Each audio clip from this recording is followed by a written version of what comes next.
evening.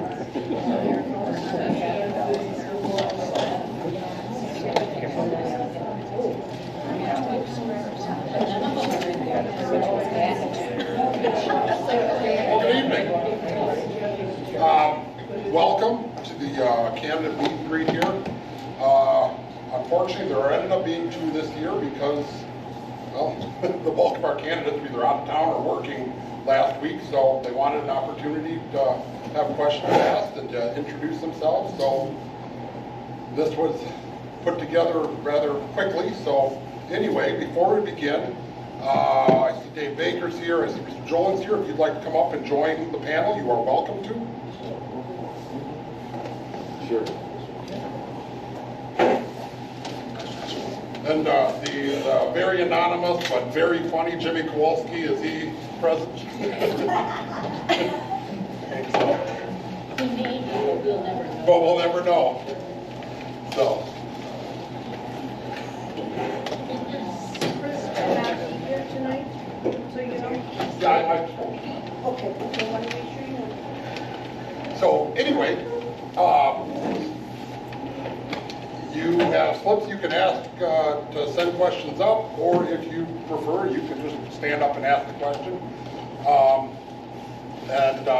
We tried to make it a little more of an intimate setting. So anyway, as you can see, we have Dan Joling on the end there, Terry Lewis Burkett, Jessica Stoll, Ryan Leff, all running for trustee, Aaron Mishka and Dave Baker running for village board president. So from there, I guess each candidate can give you a little intro, and then you can have your questions ready.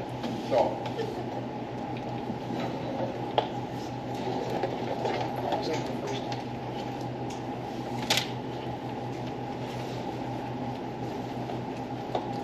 I'd like to thank all of you so much for coming out tonight. It means a lot to me to see so many familiar faces and some new ones gathered here to support our village and our future. For those who may not know me, my name is Aaron Mishka.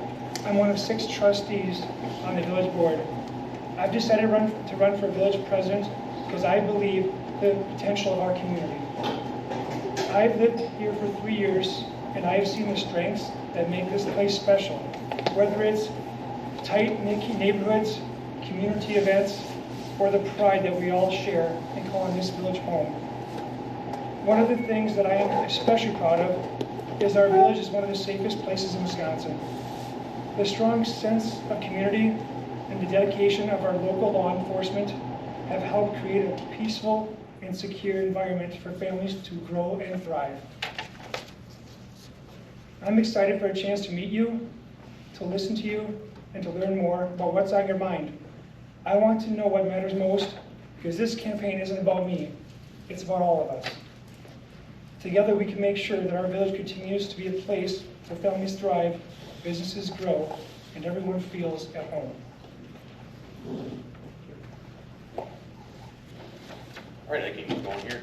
Ryan Leff, I've been in the village since 2018. My wife and I, and recently our 2-year-old son, have resided here for the last 6-7 years. I've been on the CLIP committee for the last 3 years, lived in 2 different areas within the village within those 6 years.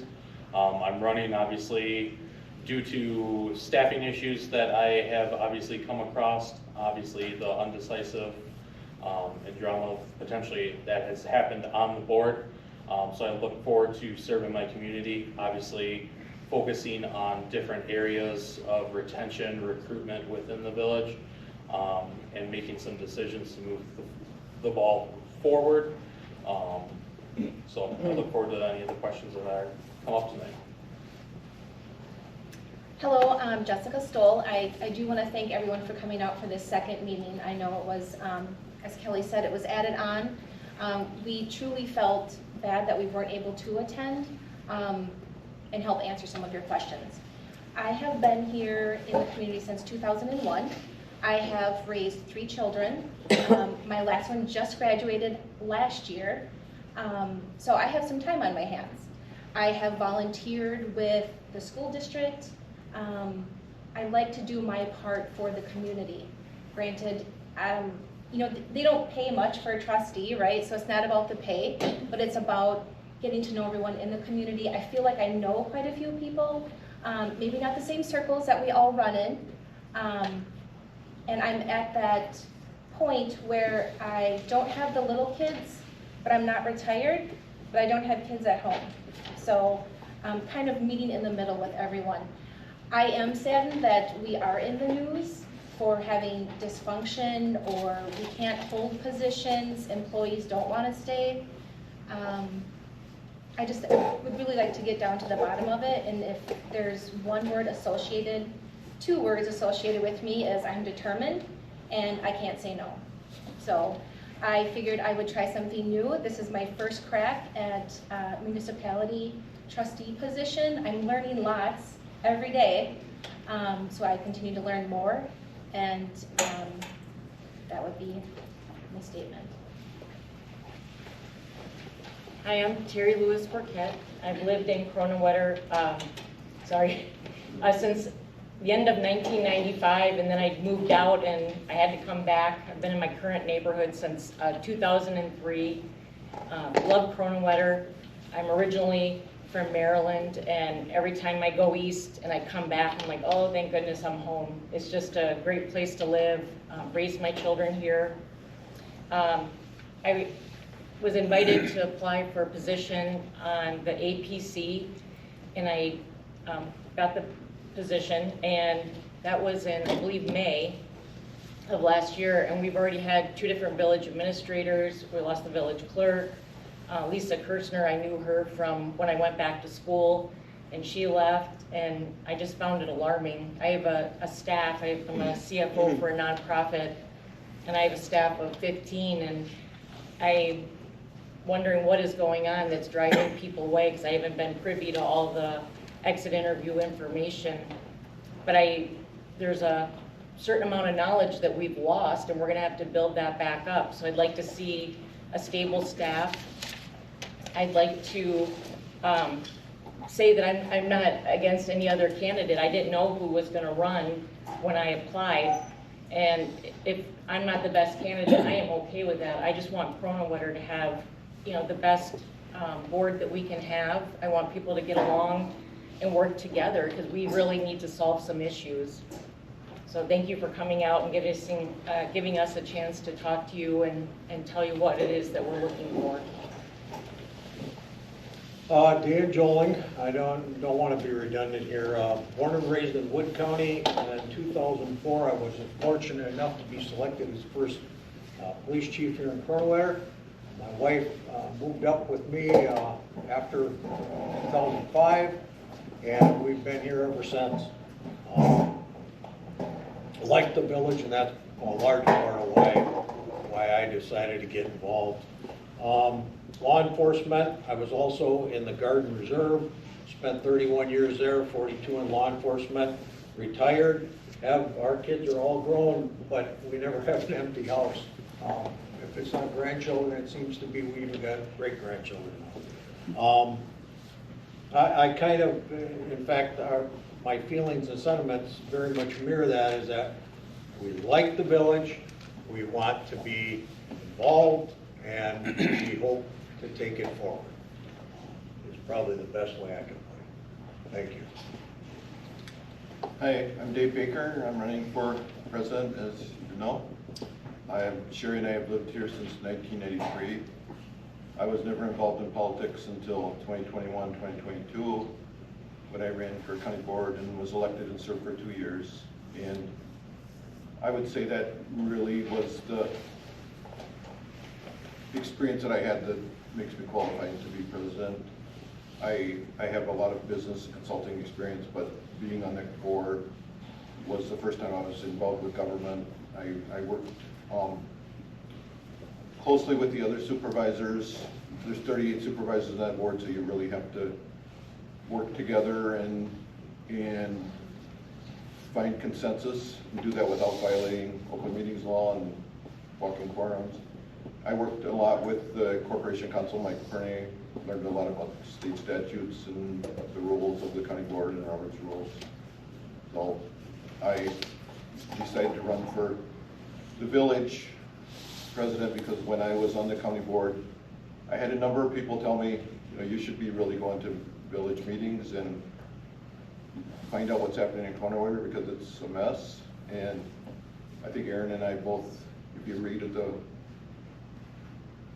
profile on what the city pages, ours two profiles were very similar in the sense that we both thought that we need change in leadership, and that's going to happen regardless of which of us get elected. But I've been going to all of the board meetings, or as many as I can, for probably the last year.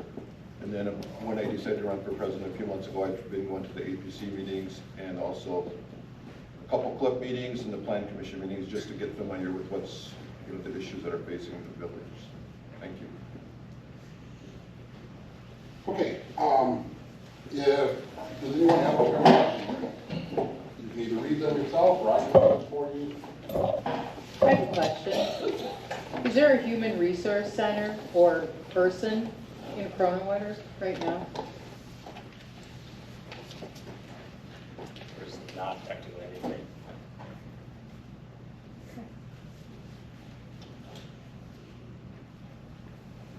Where do they go for complaints, employees?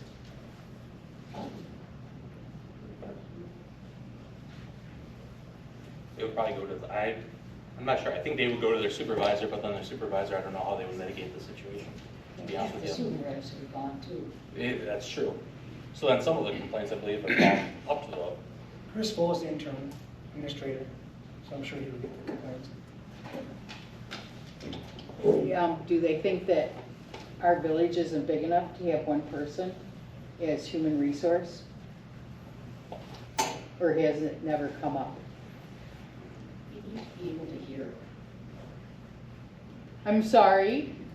My question was, does the village think that they don't really require a human resource, which all the discord of what's going on in the village, they need to have someone to go to start the complaint or to see if it's a viable complaint and then go from there. And they had said that that was the administrator's job. Well, the administrator has to wear a lot of hats, and the human resource person could be an employee, not a designated person. So I just think even one person being a human resource might help a lot. Know the rules and know the procedures to carry on. We passed a code of conduct on August 23rd, and I've never heard a complaint brought to the village board. So I can't tell you how many complaints have brought forward since then. Since on the board, I never heard one since that point.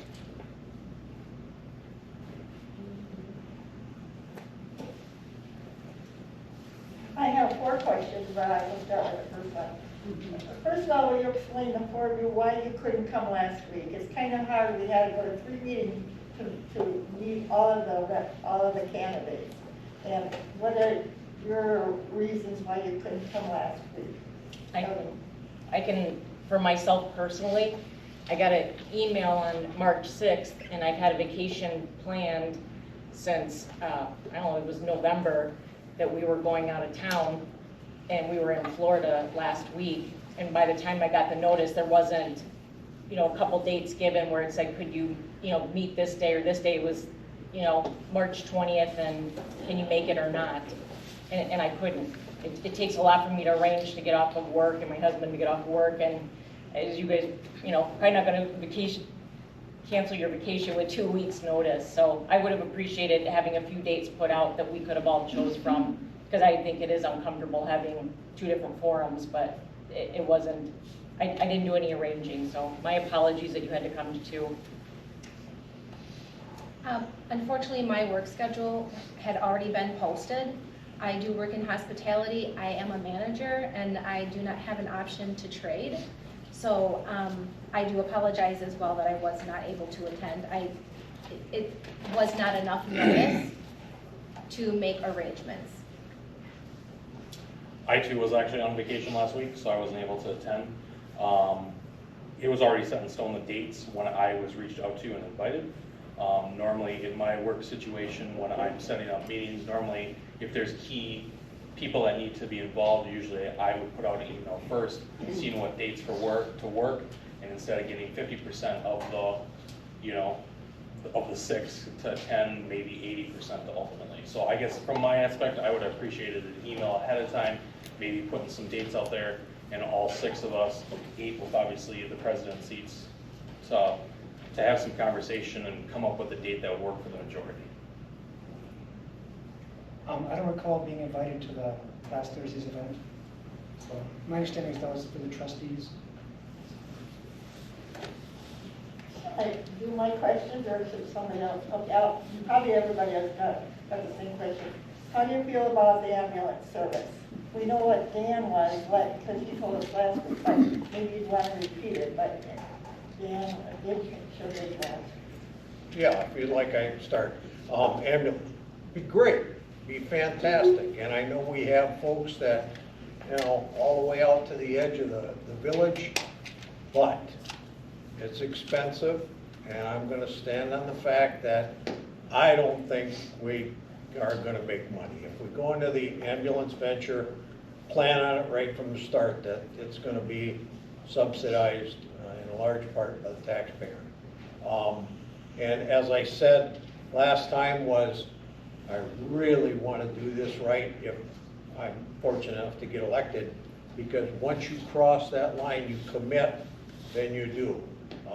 As I stated, my wife and I came from Nakusa, and there was an ambulance service there since 1952, and they've had to close the doors and shut them down. They had, I think, at one time, 3, possibly 4 ambulances covered the larger part of 7 multi-jurisdictional areas, 3 counties, Wood, Adams, and Juneau, and just couldn't staff it. So that would be my concern going forward, because it's a lot of money. Once you get, and to do it right, and the training, and the equipment, it is, and you would expect that. That's my thing.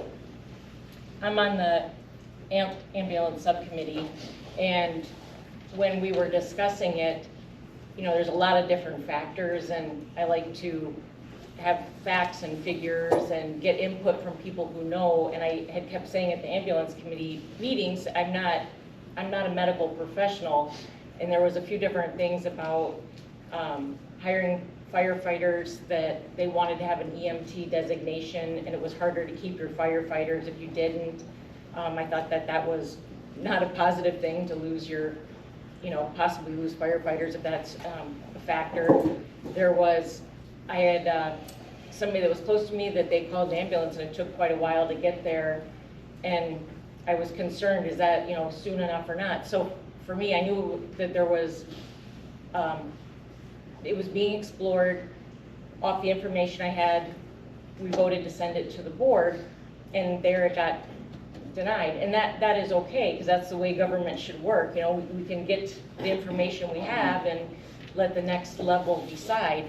So, you know, I'm hoping that if that decision comes up again, that we have the right research and information and input from the village and the numbers. But I feel like I stopped in that project midway and didn't get to finish it. So I'm not opposed or for it at this point, because I don't have enough information to make a good decision.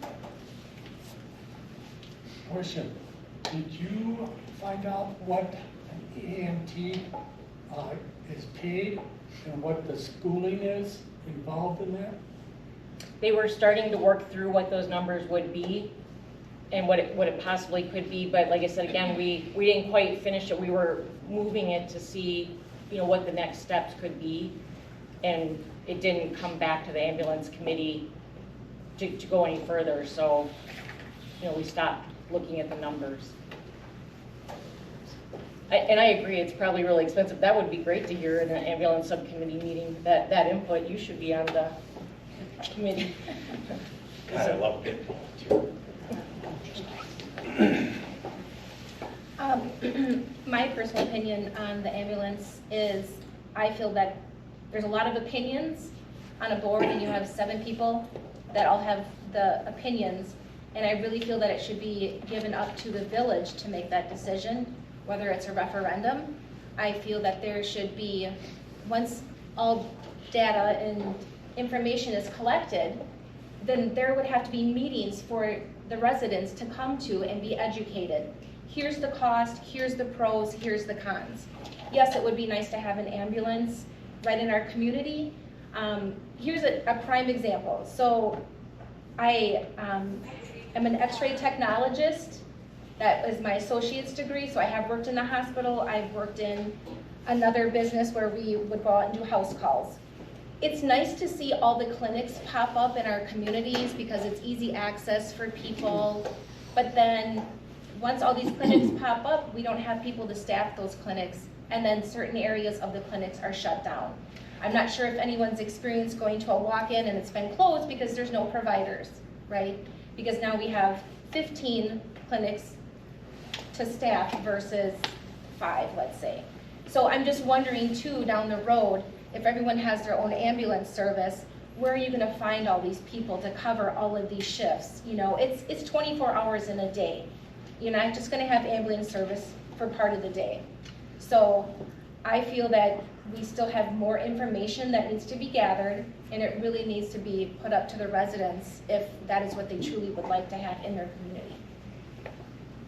I would agree, because I didn't realize it was such a contentious issue that I would think as much feedback has been given that it should go to the residents as well.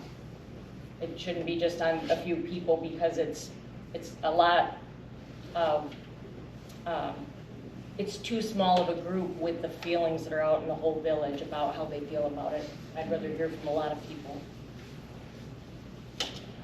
So my opinion obviously is, knee-jerk reaction is yes, we want to have our own ambulatory service. Obviously you got to think big picture. You want to have that control. You want to say it's yours.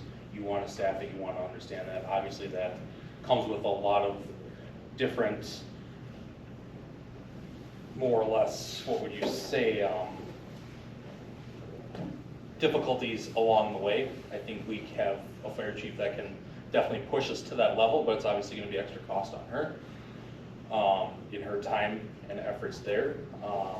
So obviously we need to focus on service and medical treatment of what they all have and are trained. Are they fully EMT? And then what kind of service are we getting is, you know, what our response time. Obviously we come out of Riverside, it's safer, quicker. We need to understand that and understand what kind of service they're giving us. Cost is the other effect, obviously.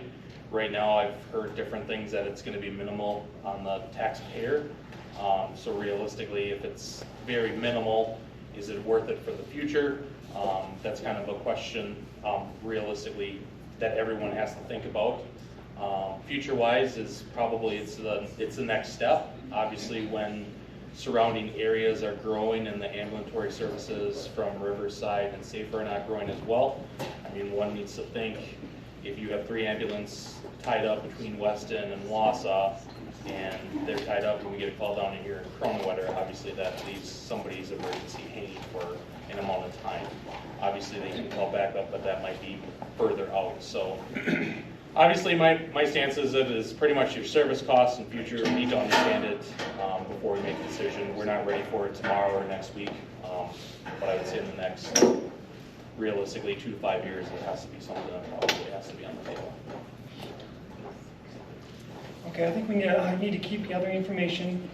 The ambulance subcommittee has done a lot of hard work. And one thing is clear, Riverside needs to improve their service. Just a couple of mistakes that were found was some residents were being billed as non-residents.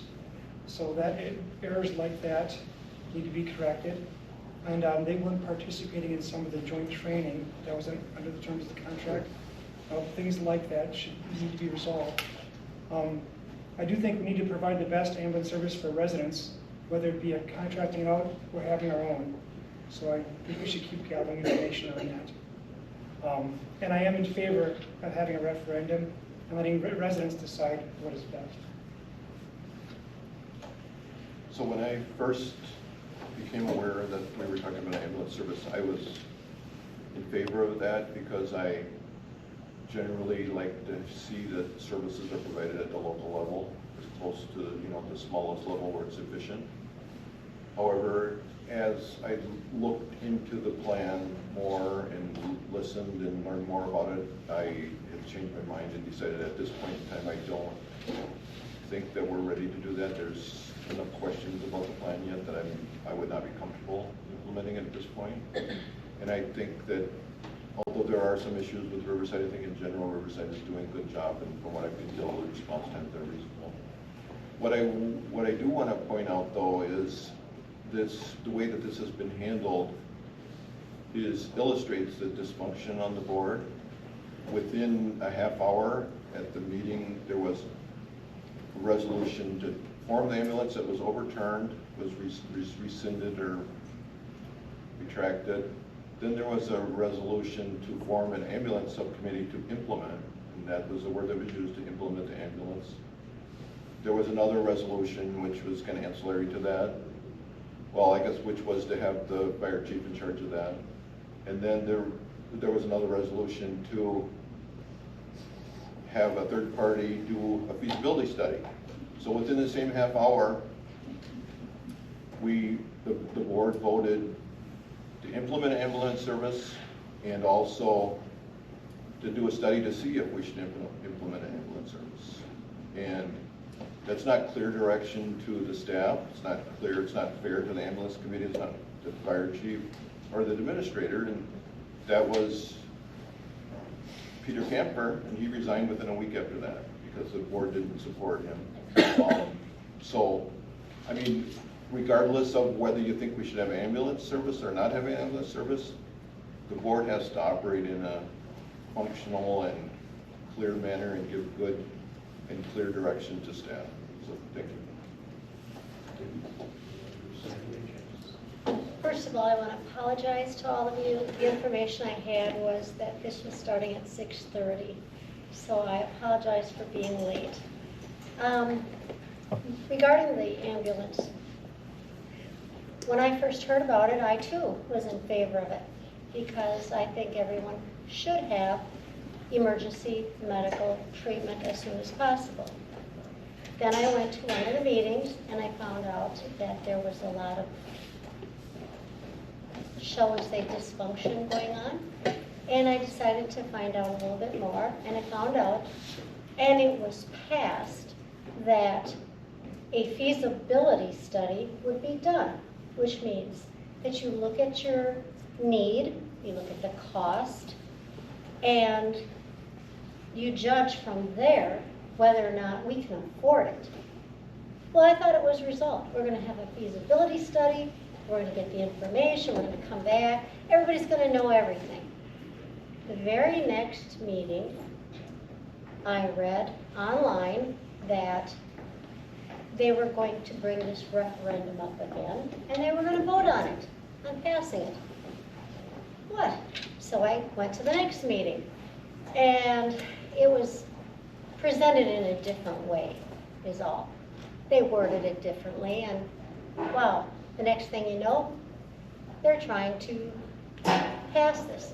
Well, I'm sorry, but without knowing if we can afford it, and without knowing whether it's in the village's best interest, I can't support something I don't know all the facts of. So until a feasibility study is completed, and we know, one, can we afford it, two, if it's really warranted, I can't support something I don't have all the facts of. So where I am right now is I would have to say no, I don't support it. Not because I don't want you to have the best care, not because I don't want you to have immediate care if you need it. It's because I don't know if it's warranted, and I don't know if it's going to cause immeasurable damage financially to the village. Thank you.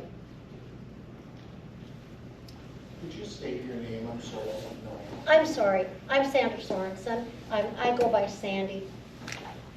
Thank you. Speaking of the idea that there are financial difficulties, the majority of Kronenwetter is all people. very few businesses. We have 6 manufacturing businesses. What do you feel we need to do to promote retail places, other restaurants, things like that to come into the area? Is that directed to me? All of you. Okay. I'll start. I think we need to sell ourselves, but first we need to have a board that gets along, that has not the same ideas, but the same respect for each other and for our community. I don't believe that just growing is a wise idea, but I do believe in growing, developing our community in such a manner that it serves our community, not hurts our community. So do I think we need to sell that? Yes, we do need industry or some type of growth, absolutely. And I don't think it can all come from residential. We need something other than just residential.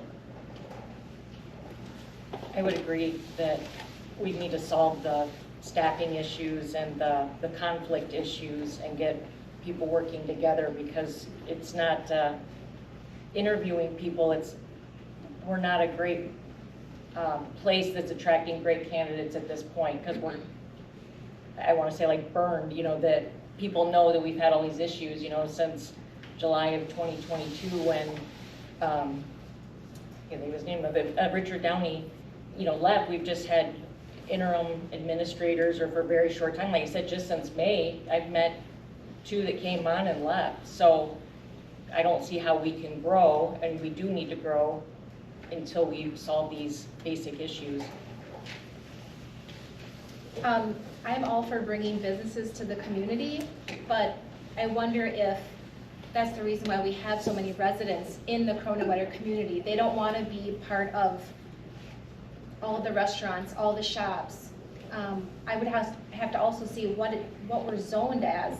Clearly, I've seen property posted on Kowalski for years and years and years, and nobody buys it. I don't know what isn't great about the property. I don't know if it's priced too high. Should I tell you? Well, I don't know if we have that time, so that's what I would have to understand. I mean, possibly Kronenwetter can make it appealing for new businesses to come out our area. I know Kronenwetter Drive has quite a few businesses, but does land get locked after a certain point of businesses going up? Unfortunately, I don't have a lot of information on that. So one thing that I feel like is what we need to do is we need to maintain what we have, obviously being good standing there. It is staffing, obviously. We've gone through many village administrators and other staff as well. I think if we can get staffed up to a good position, we can probably be competitive in the market. But we need somebody at the lead that's been here and isn't, supporting other areas within Kronenwetter to have the time and efforts to do so. Okay, I definitely think we need to bring in businesses to share the tax responsibility. To do that, we need to show stability as far as fixing our reputation. Some of the things we could do is direct staff to prioritize business development, especially in the TID districts. I know we recently passed the Kronenwetter Drive TID 2 project, and that should help bring in some business, showing that we are investing in our infrastructure. So as other people have said, the first thing that we need to do is we need to fix our reputation. We have a reputation for having dysfunctional board meetings, and that reputation is deserved because we do have dysfunctional board meetings. And that is the presiding officer at the board meetings is the president. So, I mean, it's not just the president's responsibility. There's 6 other trustees, but still it starts with the president. So we have lost multiple administrators, which is, the leader of the village as far as a full-time employee. We have searched for administrators, and we have been basically, people have not been responding to our inquiries. But right now, President Bowl is acting as interim administrator, which is some question is whether that's actually legal. There's also a question whether it's wise.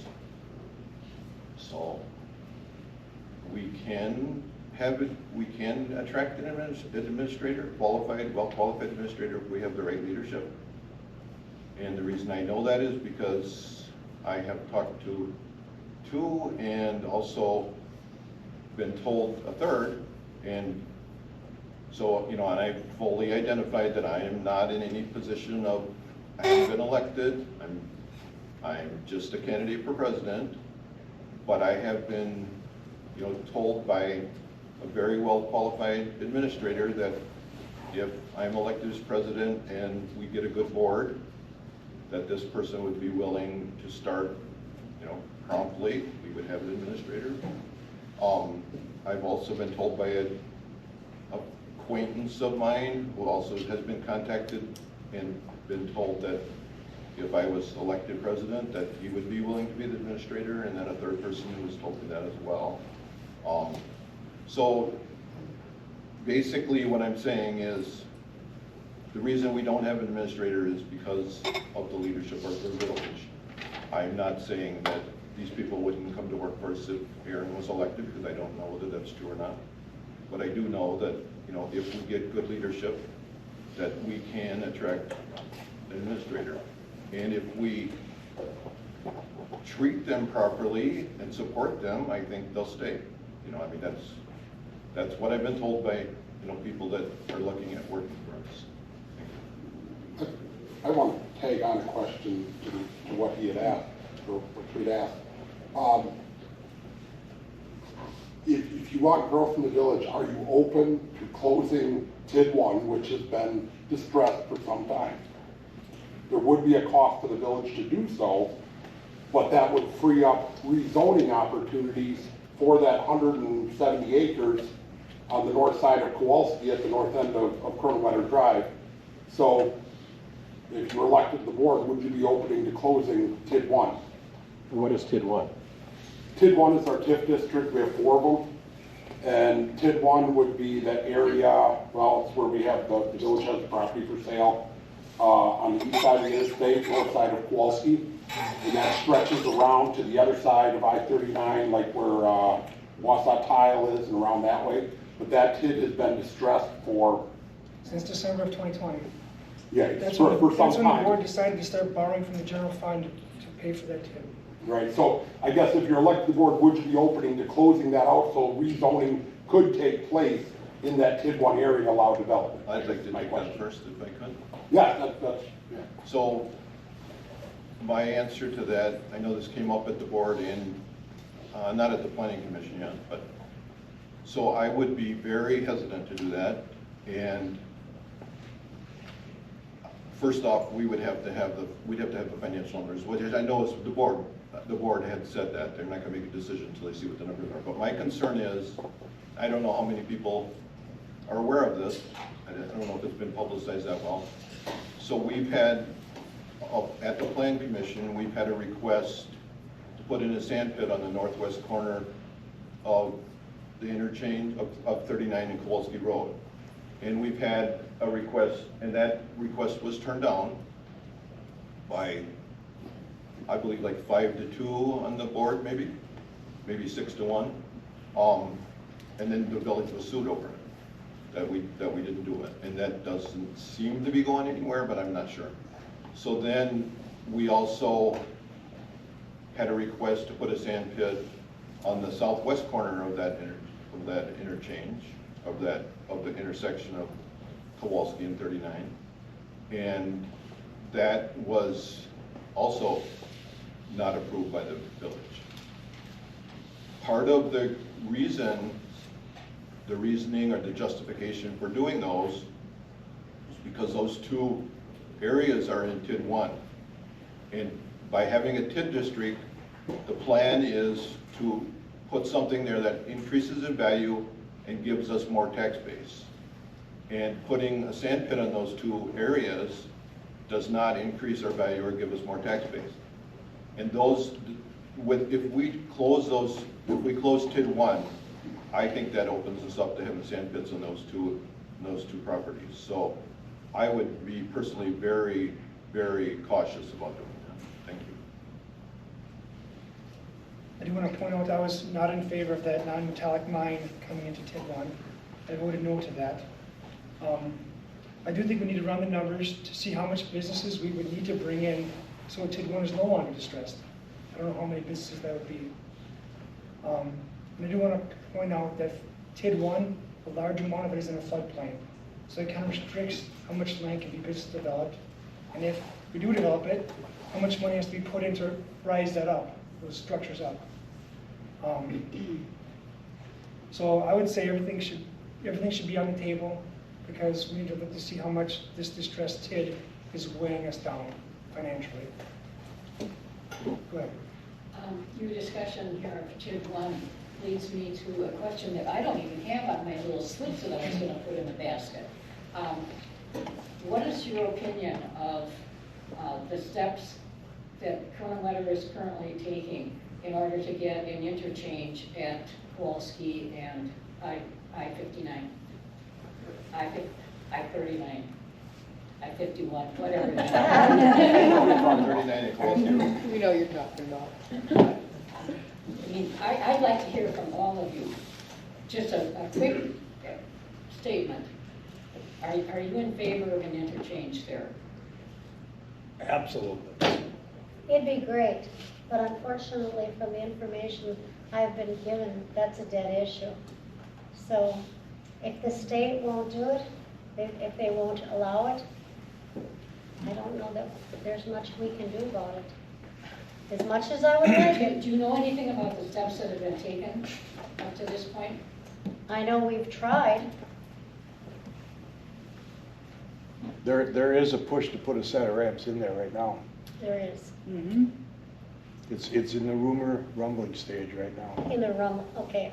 But Well, I would be in favor of it if it came before us and the state said it's okay.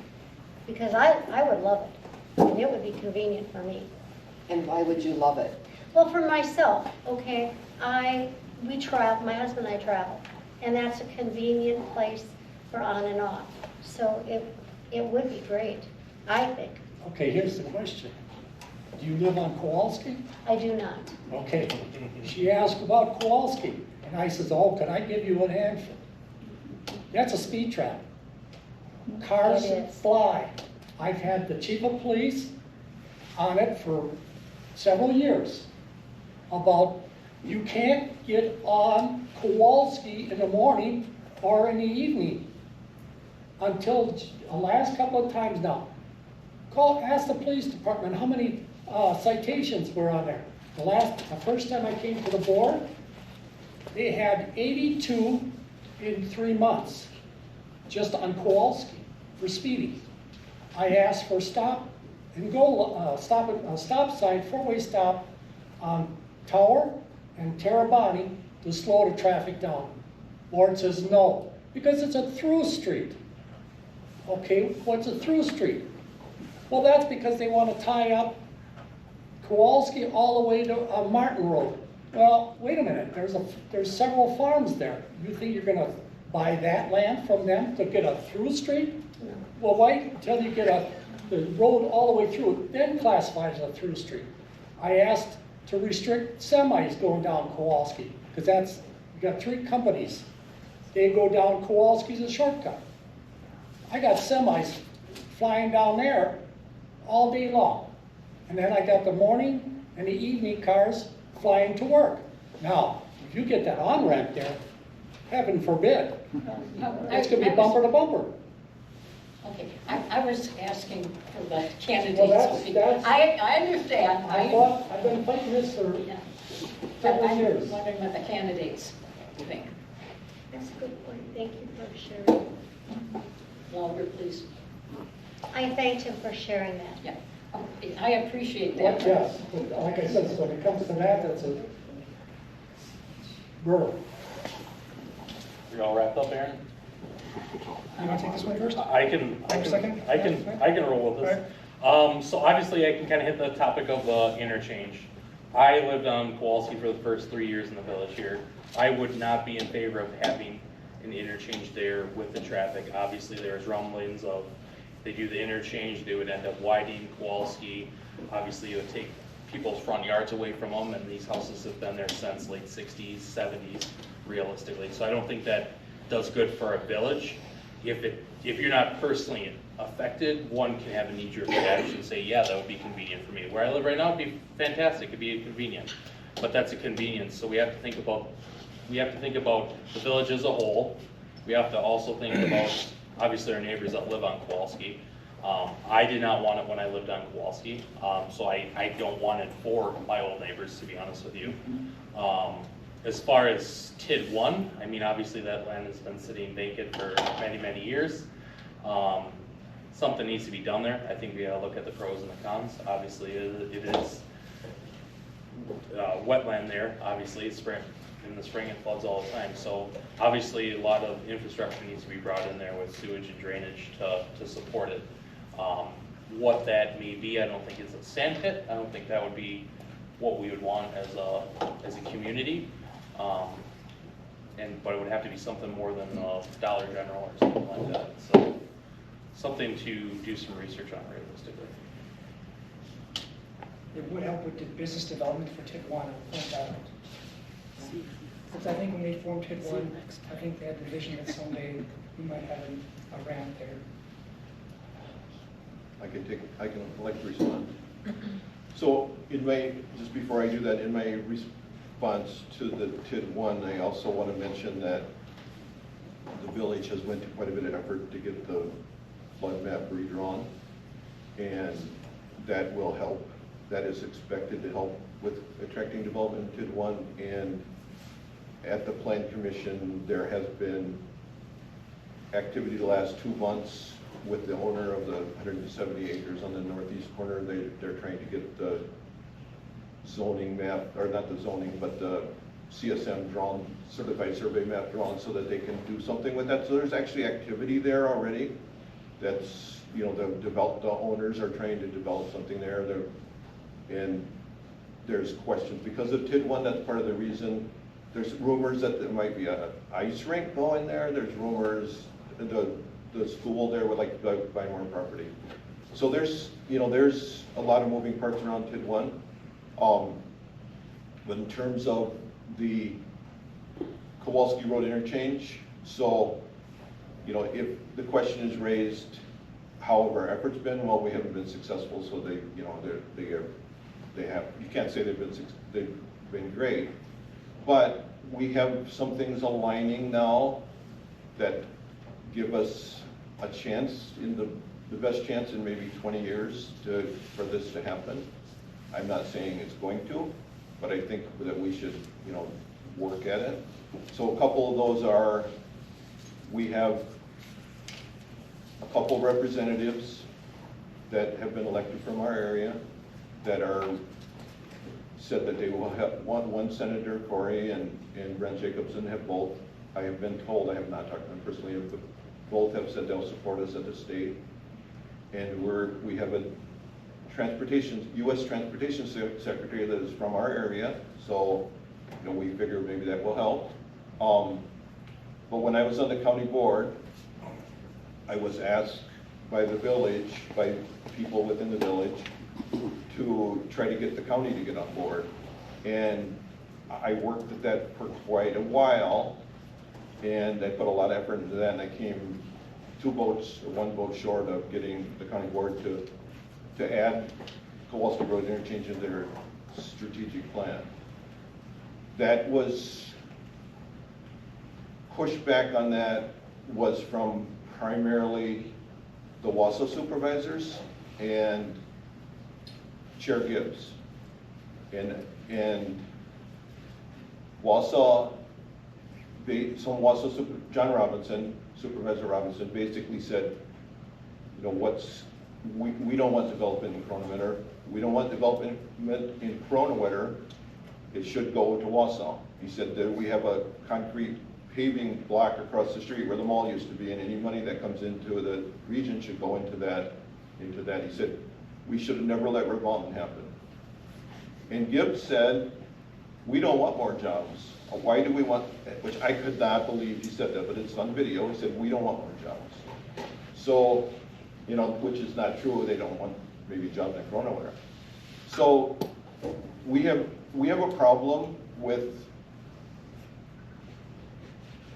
Wausau supervisors and other county, you know, basically a few people on the county board that don't want Kronenwetter to grow.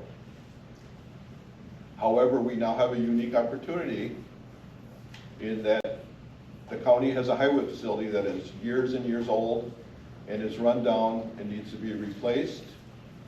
And it's sitting on land that the county wants to build a new ice rink on. Well, they want to put that county highway facility in Kronenwetter. They want to put it between the Gate of Heaven Park and Wausau Homes.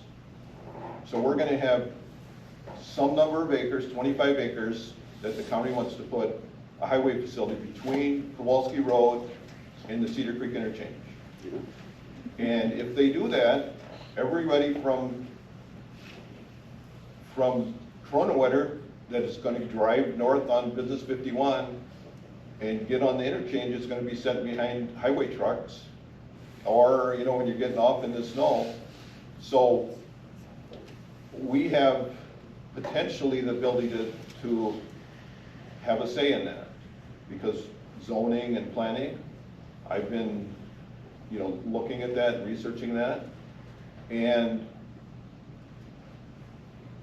if we pull together as a village, I think we can say we don't have adequate highway transportation facilities in Cedar Creek to handle that extra to handle that extra traffic, unless we get a Highway 39 Kowalski Road interchange. Because then, as you're coming north, you can get on the interchange. You don't have to go all the way up to Cedar Creek, and the trucks can come either down or up. And because Wausau supervisors want this out of Wausau, our interest should align with their interest in this case. And I think this is an opportunity that we can perhaps have to get that interchange done, because if we have the support of Wausau and the county, then that's, I think, may make a difference in getting that in. Question, do they pay taxes to Kronenwetter if they put They the do county not. stuff? No. This was gonna go into Maine, and Maine killed it because they didn't change their zoning, and they wanted a pilot payment in lieu of taxes. So they wanted a pilot program, pilot taxes, and the county was not, you know, interested in doing that. But I think we have a lot of developable land, and it would really increase the value and the marketing of the land around the interchange. So to me, trading off, giving them the right, letting them build that highway facility there in exchange for getting an interchange would be a good trade-off for Kronenwetter. Even though we don't get the $150,000 a year in taxes, I think we'd get enough extra development that would, you know, that we would come out ahead with that.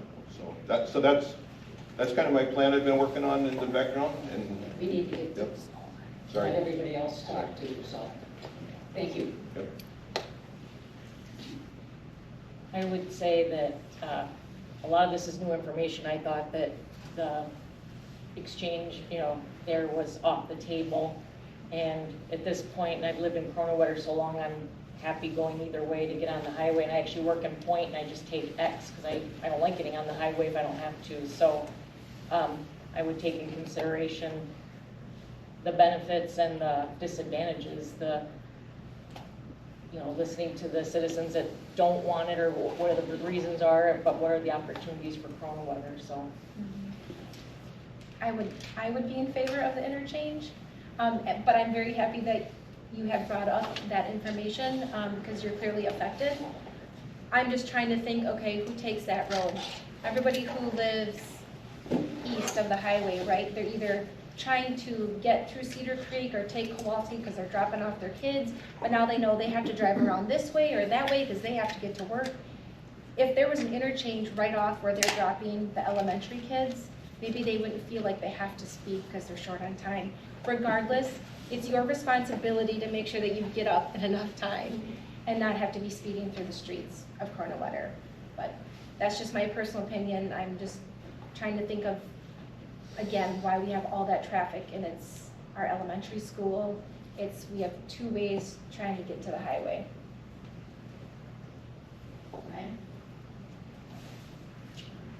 As far as Kowalski interchange, I mean, you gotta look at the pros and cons. Like I said before, if I was a citizen living on that and I lived down there for 3 years, I would not want it. Thank you. I've got more questions, but nobody else does. I'm Bernie Kramer from Pepperell. I live over on Highway 153. And you know, we have a kind of a divided situation in Kronenwetter here. We all have to live in the same boundaries. We all have to come to the same table, the trustees. We can't be divided there physically anyway. But you know, Kronenwetter is a hell of a good place to live. Our median capita income is the highest in the area. Last comprehensive plan, it was $83,000. Wausau's was about $45,000. Imagine that, median income per household. I mean, and then you talk about labor participation. The national average was 62%. Kronenwetter's is almost 80%. And the state of Wisconsin is way held down in the 50s. I mean, and the quality of people, and if you read the comprehensive plan, is really good. Professional people live here, corporate CEOs and whatever. And look at you people. I mean, you consider yourself pretty good people, I would say. And overall, that's how Kronenwetter developed. They started at Double X down there. They wanted to get out of Wausau. So and the people just kept moving in here, and we were in a prime location. And we don't get bottled up in traffic, roads, just a super place. And you know, we can't knock the people of Kronenwetter. You know, we might not have a good functioning government, but I mean, but the people themselves are excellent. I mean, we should clap for you, Bernie.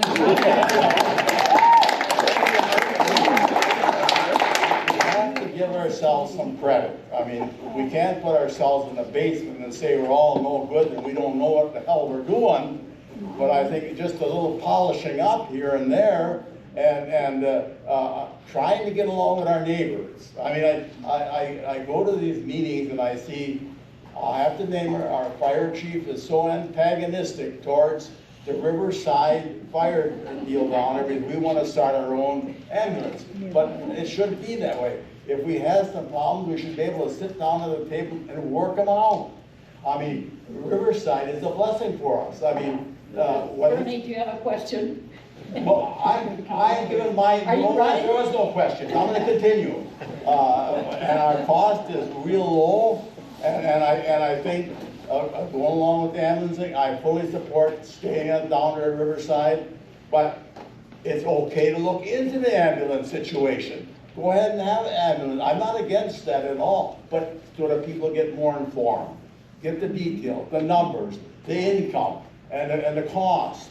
I mean, so going forward, I think the more informed you get, the better it is. But we cannot be antagonistic towards our neighboring communities. We got to get along, and they can be a service to us, which they are now. Thank you. Maybe we should vote for you.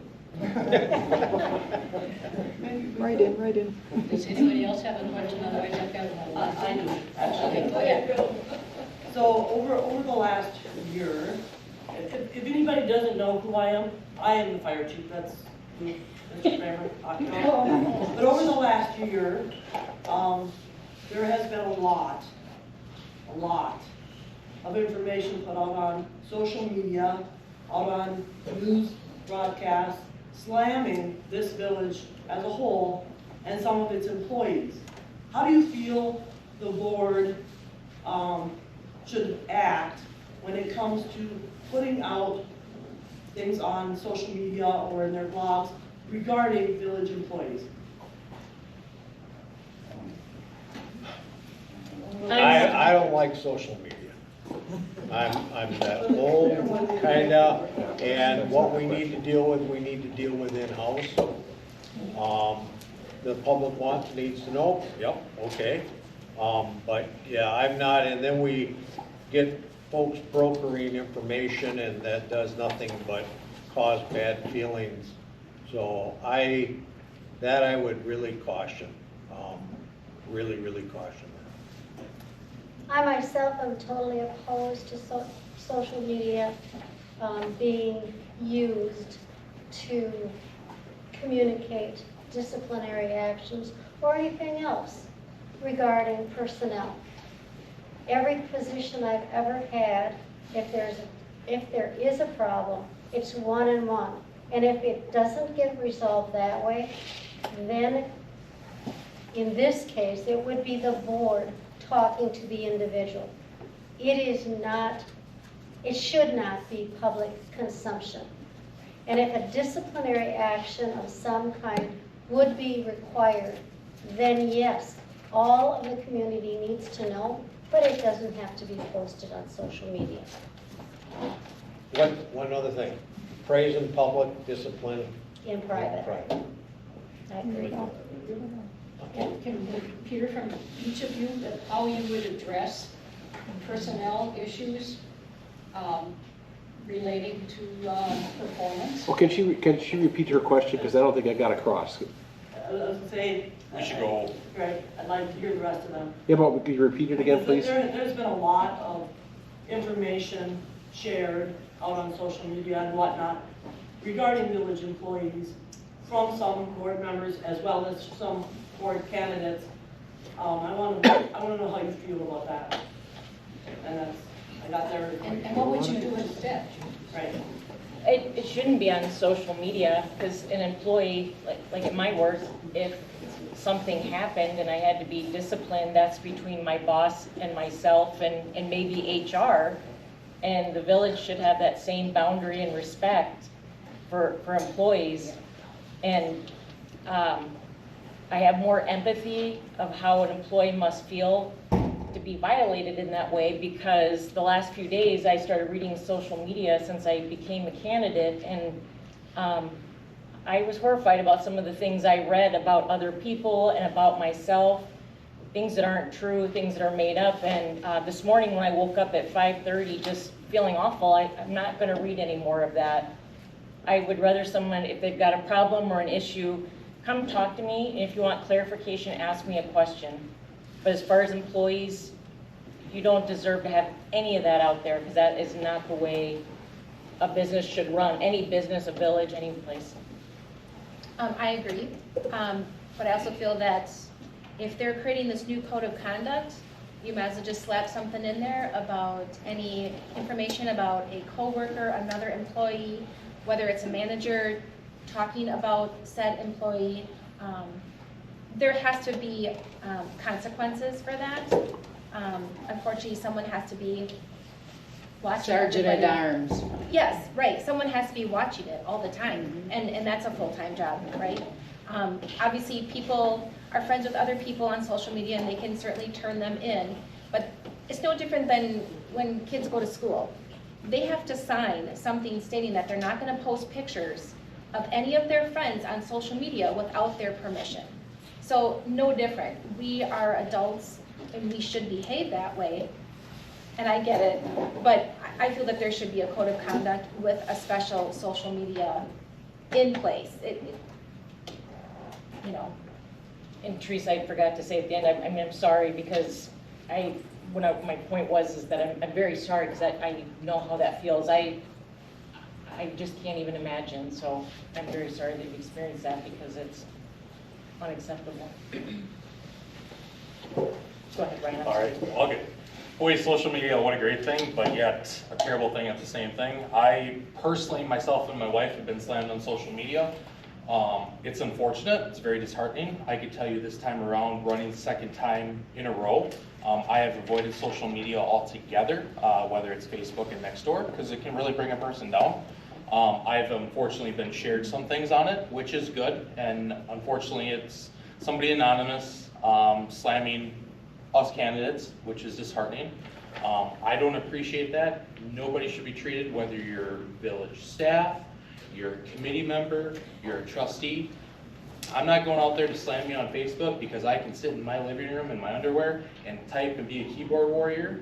That's not appropriate and it's childish. I do not tolerate that. As far as the lines of disciplinary action, it should be addressed and it shouldn't be tolerated at all.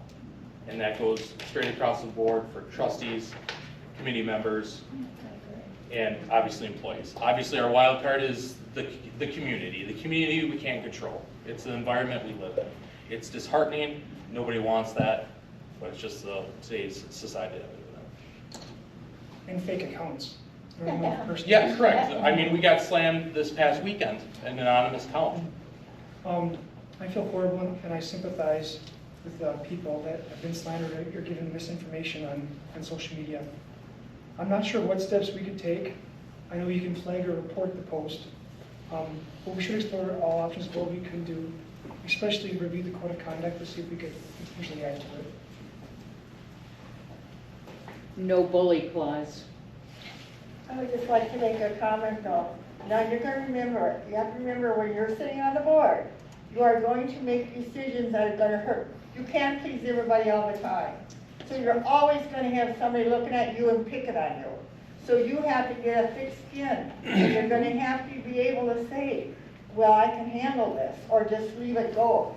I think when we were on board, and that we were taught, if they have social media says something against you, leave it alone, don't answer. Because once you answer, then they come back again. It's just a back and forth.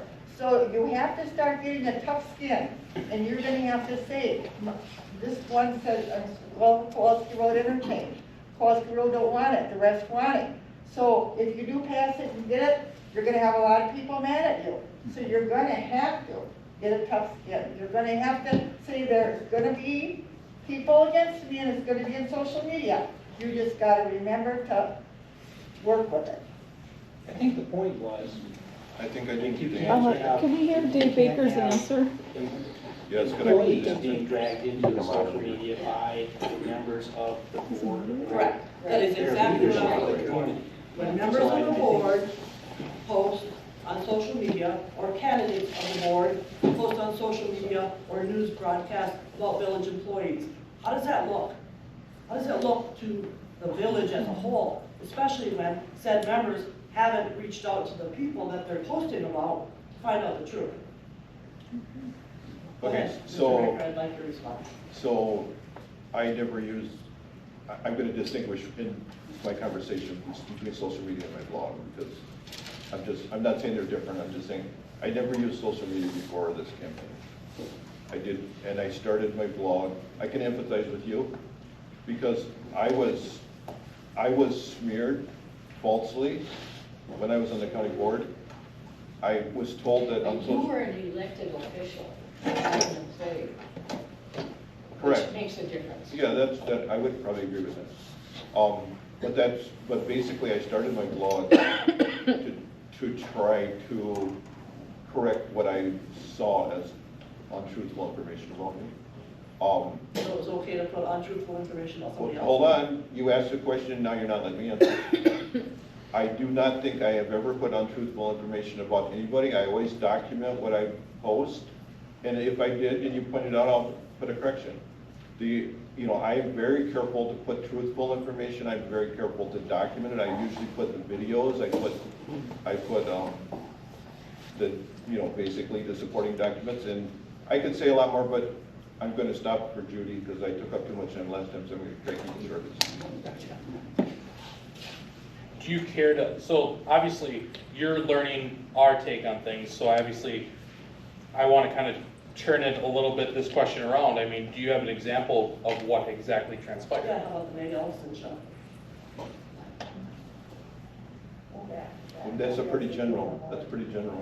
Well, actually, you know what? Since you brought up the Meg Ellison show, There's been a lot of beginning of May slamming last of year, employees. you, okay, went on the Meg Ellison show and completely blasted me when I was not running for anything. And I called you, didn't get an answer. And then I came to your house, knocked on the door, and you finally came to the door, and I just wanted to ask you about it because I thought it was very strange that you were attacking me. And it wasn't until I'm standing in your doorway talking to you that I realized that you were wearing a sidearm. And it took you a long time to come to the door, so I guess my question is, do you wear a sidearm every time someone knocks on your front door, or only when someone that you blasted on the Meg Ellison show knocks on your door to ask why you did that? I had my sidearm on before you came to the door. I did not know you were at the door, and I wear that at home almost all the time. I think we're getting, I think we're getting off track. Yeah, we need a moderator because we have 7 people There is here. no moderator. I came to hear. No, this was not meant to be moderated. This was meant to be an open, free-flowing And conversation. We want to hear from these 7 people though. And okay? I opened this up to hear from the community. This should be, you can ask us questions, but we also want to hear from you because we can tell you what we think, whether you like it or not, but what does the community want? Well, That's thank why you. I have asked that question. So I mean, realistically, we can turn this in many directions. So obviously, this is disheartening We're to here to learn achieve. about the candidates. True. And Yeah. your opinions. And how you would approach things. You don't care how we would approach things if we were running a meeting. Well, you got to hear Trying from to your keep community things in though, line. realistically. Pardon me? You got to hear from your community though, too. It's a good opportunity. But was this intended to be Were you here a? last week? Okay. Because that was Well, I mean, is there anybody structure. who There's has no to ask a structure. question? You have to People do are it. just making speeches and. Any other questions? Bullshit. We can circle the room afterwards and talk. If you haven't thought of a question, you know, you feel free to throw it out.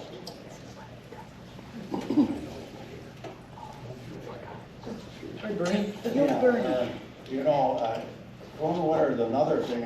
Years ago, somebody said, you can't tell when you're going into Kronenwetter, and you can't tell when you're leaving. And also, there's another one out there, show me where Main Street is in Kronenwetter. For a community of about 8,500 people, we don't have a Main Street. You know, they talk about traffic. I'm not condemning anybody about traffic, but I'm just saying, you know, now you go into Mosinee, and you sure know you're on Main Street there, right? I mean, that baby is really loaded, you know, in the morning and late afternoon. But in Kronenwetter, I mean, here we kind of, it's the disappearing act. When you come on X on the other side, they're loaded up and all of them, they disappear. And then X coming from the south, and then off the interchange. I mean, you talk about having business, and that's why one of the reasons that we'll never get a commercial business here. You know, lo and behold, we got the dollar store down here about 5 years ago. That was a big boom. Somebody told me we're on our way. You know, and you are so correct. You know, along double X or 2, there's buildable places down there, and nobody. And you go all the way down to where Trailwood is down there. On the corner there, they put the credit union on this corner, but across the street where Kronenwetter is, for sale, for sale, for sale, and you're right, but nothing. I mean, I don't have the answer for that at all, but 80% of our value is residential, 80%. So most of the money that comes in comes from good, hard-working residents, good, hard-working, smart residents. Thank you. Did you have a question over here, sir? You had a question? Yeah, thank you. Well, I think it's important to have independent thinkers on the board, right? And we were here last week, and I think it's important to have independent thinkers on the board, and we were here last week, and the meeting went, anyone else was here last week? Yeah, we were Okay. here. There was a moderator, they asked questions, not all these speeches and stuff, and we came here to hear about the other 3. And it kind of makes me nervous when I see a flyer like this, and I don't know who put this together, or maybe it's just because, but you're like you're a block. So my question is kind of a multi-part. How did you get together? Why are you 3 together? Are you voting together? You know, how are you going to be independent from each other? Do you get together and figure out what you're going to vote on every time? That's kind of my question. So I can speak for that. I'll speak to it as well when you're finished. Yeah, well, So, I mean, I want the real- three of you, yeah. I mean, realistically, Jessica and Terry, prior to, I wasn't in cahoots with them. Be able to hear you. So realistically, coming into election, when I filed my paperwork, I didn't know who Jessica and Terry were, to be honest with you. We all filed their paperwork by January 6th, I think it was the deadline, and it just happened to be that they were running. Got in contact with them. We agreed on multiple things, and we decided to get together and kind of divide and conquer. Way they vote, I mean, obviously, do I want their vote? Absolutely, I'd be lying. Who they vote for and support, it's realistically on their own. I'm not gonna be one to, let's go meet at the bar before, on Sunday night before a Monday night meeting to discuss. There shouldn't be any of that going on. We're all independent thinkers, you can decide on your own, and to be honest with you, there's probably gonna be topics that we probably butt heads on, realistically. It's kind of par for the course of being in politics, you know what I mean? I might agree on it, push hard on something, and they might push against it realistically. I would say the same thing. Again, I'm new to coming to the municipality and running for an office. It's hard to be the lone man out there. So, right, I filled out my paperwork. Again, I didn't know Terry and Ryan. All of a sudden, I see all kinds of signs posted together. And I'm not trying to, we're not blacks versus blacks. Sorry, Dan, Baker, Brad The other Schimmel. three, actually, the other three aren't a block at all. And they're all independent last week. Well, they're independent, and we're answering Yep. our questions independently as well today. But if you go look out in the yard signs, all their yard signs are together and all ours are together. So why wouldn't that be considered a block? I haven't seen that. I've seen your three together, but not theirs. You might want to drive around a little bit more. Sorry, we might want to. We didn't do that. Well, We didn't. maybe someone did it on purpose, but I have no idea. Maybe there's a gremlin. But I could name out several different areas. The Republican office location across from the power plant, all the way down Kowalski, Kronenwetter. I mean, it's blacks versus blacks. And I told myself I'm not bashing anybody because I don't know anybody to bash them on. I'm gonna run with not saying anything bad about anyone, but clearly we're gonna have social media coming into play. And I'm talked about being a minion or a puppet of somebody else, and that's not the case. It's just funny how everyone can read something from that simple little flyer. They saw from the flyer with the ambulance and the police car that I supported the ambulance. I don't have enough information to support it. I have information now, but that's not the case. We just tried to pull together our forces. And again, we may disagree on certain items. I'm a self-thinker. I don't need someone else to tell me how to think. So. And I would say, same thing, I wasn't exactly sure how to do the campaign and what information to get out and what to expect, so I teamed up with them to find out what it is that needed to happen. And my husband can attest that I am really hard to manage, and I don't listen to anybody at work. I have to make my own decisions. In my life, I have to make my own decisions, and I don't know what their opinions are on some things. We just had a common interest of wanting to improve Kronenwetter and make the board better. I want the best candidates. Again, I'm not here, I'm not running against you. I want the best candidates. So for my own benefit, vote for the people that you feel are gonna do the best job. I do want to apologize that we're not set up as glamorous as last week. I did watch the YouTube video when I was done with work. They did have speakers, they had a microphone. Apparently we could not borrow that from the municipality tonight. And again, it was supposed to be a meet and greet. We wanted to give everyone an opportunity. Again, we felt horrible that we couldn't attend last week, and I know everybody's time is valuable. So it truly was an extension for you to get to know us. One more question over here. I have a question.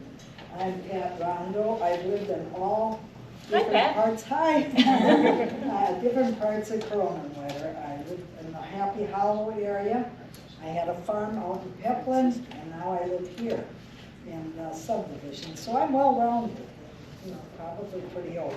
but I'm gonna talk about something that's near and dear to my heart, and that's financing in our tax space and this. And what skills, I'm gonna ask all of you, do you possess that you feel that you could handle our money properly? We'll start with Dave. Thank you. So I have run a business since 1983, and I've been a consultant and engineer. A little louder, Dave. Sorry. I've run a business successfully since 1993. I've been a consultant and engineer. I have an MBA from University of Chicago with many classes in finance, but not a major in finance. But probably my biggest, our biggest credentials in that is that what I've done on the county board.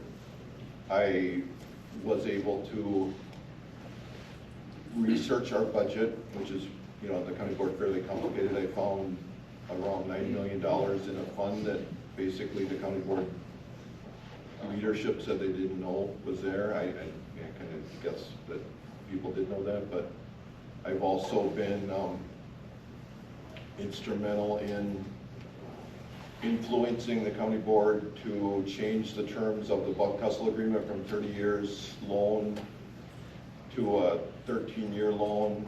I influenced the county board to cut the property taxes in 2025 in the budget from I don't remember what the percent was, but maybe $3 million down to zero property tax increase. So, and I on the village board, I think most of the trustees thought that the village was levy limited, and one trustee had said things like, we're going to go bankrupt in 3 years. And as I looked through the books and studied it, I found that we're actually not levy limited, that we had like $500,000 in excess levy capacity the year before, and now about 1.4 million. So I have a pretty good track record with being able to do my municipal finance and understand municipal finance. Thank you. I don't have a lot of experience except for my time on the board here, but I'm learning it. And I do know that we need to hire a finance director for one, so somebody's watching the money. Because we haven't gotten a monthly financial report as the board in many months. So I always go through the check registry, you know, and all the monthly reports. And I like to see where we stand on everything. So it's very troubling not to get that. So I think hiring a finance director would definitely help our position for one. I think we also need to increase our cash reserves because our general fund fell below that 15% balance that we're supposed to have. So we definitely need to make sure the general fund is above that threshold. Sooner than later here, we will have to do a reassessment of the properties. And I for one, you know, it's going to be hard for all residents just to see on paper what their home is now assessed at. But it's been 4 years since we did the last one. It was 2021. So that's coming up here. We're going to have to do that. We didn't do it this year because initially it was in the budget for, it was $84,000 is what we're supposed to pay to get it done, and we didn't want to have to pay for that this year. I do want to point out that I voted against the initial budget this year because I didn't want to do the 4.77% tax increase that we had to pay. I thought we could have kept it a little lower, done to like the 2.44%, which was what inflation was at. And if we would have bonded out some capital projects, we would have been able to do that. But due to the fact that we were in a time crunch because we did not get our budget done in a timely manner. Our second budget hearing, we were told we had 1 day to get it submitted to Marathon County, so our backs were up against the wall. So even though we did not pass the budget initially, we had to rescind that vote or reconsider it and pass it later that night. So, but I definitely know what it's like to struggle and have to get by because I do have 3 little kids at home, and I know big tax increases are hard for many families to pay for. So that's my answer. So something I can support the village with, I got a bachelor's degree in business management. My daily job is a purchasing manager of a Fortune 500 company. So I go out and manage millions of dollars of inventory that we have on our floor. I facilitate RFPs to go out to obviously save money. Something that's kind of more recent in the village is obviously going out to bid our ambulatory service. We decide not to go out to bid safer. My personal opinion of that is we should have kept safer in the mix. Obviously, competition is good. In my day-to-day job, I probably would not have a job if I didn't bid more than one vendor. So I do disagree on that. But obviously, I can take a lot of different scenarios from my day-to-day job with RFPs, cost-saving measures, and transfer it into the village. I do not have a finance background. Again, I was partially in the medical field. I jumped over to hospitality, but I am a manager at my current position, and I do manage our inventory when it comes to liquor and also certain spendings that we can do. So I understand that there is a budget. With the village, clearly I would have to lean on individuals for information, and I understand that you should not spend outside of your means. I said in my introduction, I'm a CFO for a nonprofit, and this is my third nonprofit. I had an associate degree in accounting that I worked full-time when I attained that, and then I was raising children when I decided to go back to school and working to get my bachelor's degree, and then I finished my master's, and my emphasis was in corporate finance. I was reading online, there was a concern about finances, and I was reading the Kronenwetter's last audit to see what the auditors had to say and, you know, kind of what's going on. But, you know, this is older now from 2023, so I'm not current with information, because when Lisa Kirshner was still our finance director, we were getting reports at APC, and we haven't been getting a report lately, which is a concern. I know that they hired somebody in an interim position part-time, but we haven't seen anything yet. And I think they've had enough time to catch up that that's one of the concerns I wanted to bring up. I, as a resident, you know, don't want to see taxes go up, you know, just like everybody else. Everything in cost is going up, and, you know, even though I'm in a good position, it's still surprising to me how expensive everything is getting. So, you know, I know there's kids, you know, our kids are living in Wisconsin too, and I'm concerned for them and their welfare. So, of course, I want to make sure that my community is taken care of and find out what's going on with the financial picture here and what we can do to move in a healthier direction. But we need to get past, APC spends all their time looking at resumes and interviewing, and we need to, that's why I said we really need to get some basic things fixed so we can focus on, you know, get staff in place and then fix the finances and get more in depth. Pat, you asked whether or not, or what makes us qualified. Well, I don't think I'm qualified in a huge entity like Kronenwetter, but I do have a background in accounting, and I do have a background in business administration. So that's going to help. This is not a small company. This is actually a large community, and there's a lot of numbers. And the only way to deal with that is a budget. So until we start getting regular budgets, we're going to struggle. So yes, filling the position of our manager and filling the positions that are now open, that has to be a priority. After that, I'm qualified in the fact that I know how to drop zeros, and I know how to balance a checkbook. And I've been a business manager. I was a business administrator for a small company, and I did all accounts payable, accounts receivable, I did payroll. I am fully aware of numbers.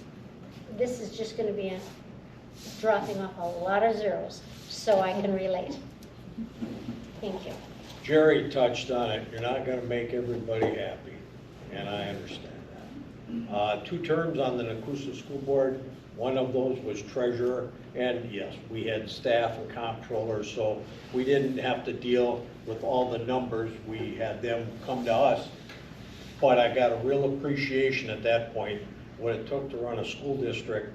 And I guess kind of one of the things I always say is taking care of our infrastructure. I can remember fighting between education for the kids and just taking care of buildings and roofs and heating systems and all the things that go with it. And then as the police chief here, I can remember, I remember as a young cop, I was always critical of my chief, and we'd sit around with guys, yeah, he acts as if that every dime's coming out of his pocket. And when I was chief, that was basically every dime was like it was coming out of my pocket, because it was expensive. And we fought for a lot of years. I tried, you know, to get the department up and running and keep under $1 million. I understand now, like everybody else has alluded to, costs keep going up, so you have to take that into account. In the military, I'm just appalled and embarrassed when I hear of some of the expenditures, if they're identified, of what we buy. I was a section leader, FA field artillery section leader, and we used to plan training exercises, and we had to account for every dollar. If we were going to rent a car, or if we were going to even take the military sedan to a location, how much was it going to be in fuel? What were we going to spend on hotel rooms while we were there? And I just, it was something that we had to do, and it was not uncommon. It just amazes me at where we've become, and all of a sudden you hear, you know, DOD is X amount of millions and billions and trillions over budget. So again, there's no easy answers. I think we can all agree on that, but we got to try. We got to try. The one big thing, I understand Mr. Iden said, they now have a gentleman in as our interim finance director. He's doing a good job. And the board can't make decisions without good information. Hopefully that's coming. And then we lock in these other positions like administrator and get the kind of the team back in the village that we desperately need to run this rather large operation here. The village of Kronenwetter.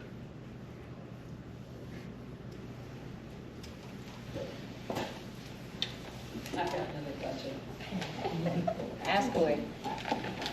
As village president or not and, or as a village trustee, what immediate steps will you take to rebuild, reassure, and stabilize our non-elected staff?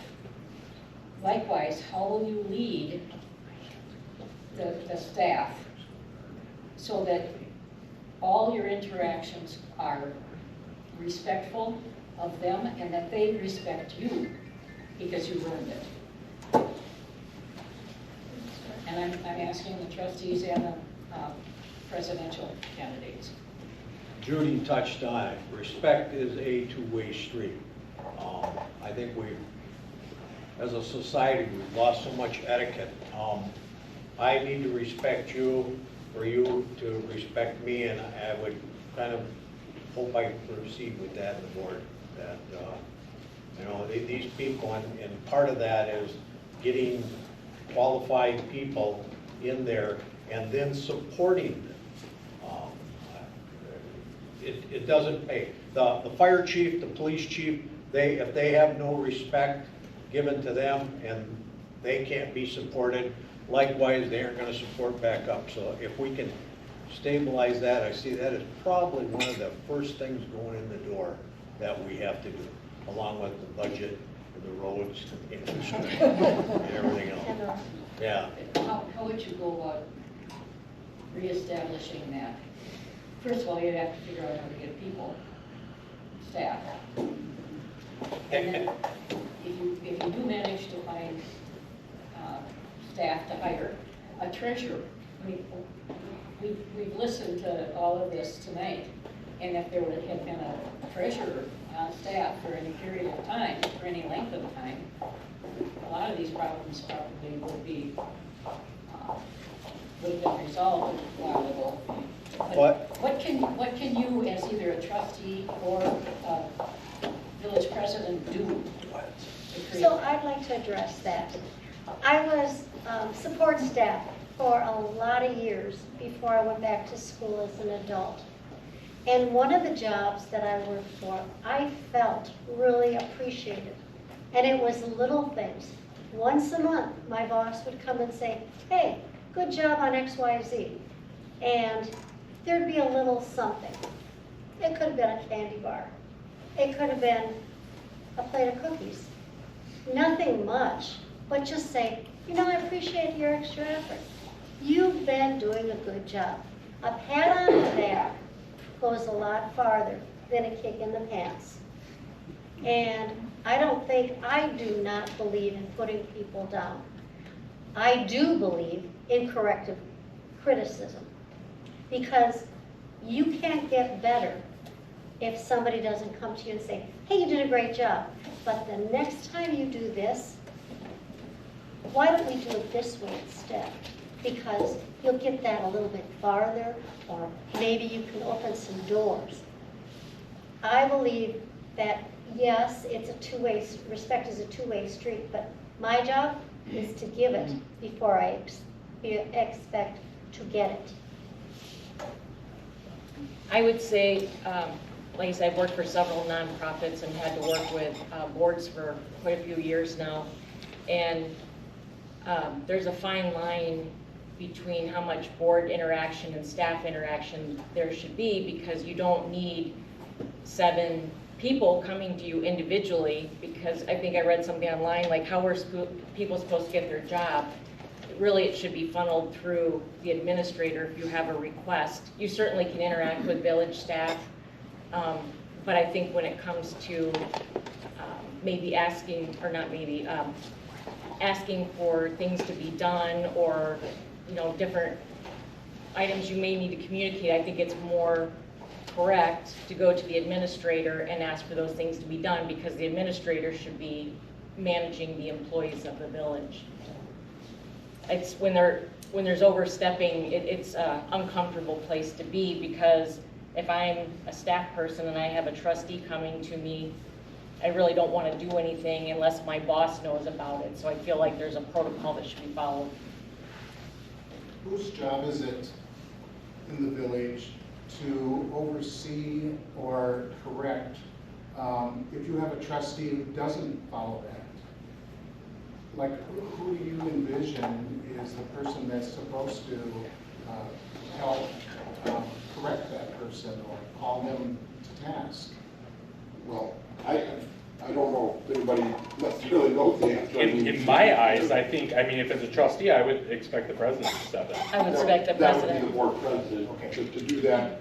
That's If how we had I've always an seen it. administrator, they would work together to corral that. Going with the protocols, I guess, if I had a request, that makes perfect sense. Why would you have 6 trustees come to the same person for 6 different things, go through the administrator, and then delegate the work? But first of all, respect does have to be a two-way street. I'm a person, if I have interactions with the village employees, I like to get to know them. That's just one of my goals, is I always like to know my staff.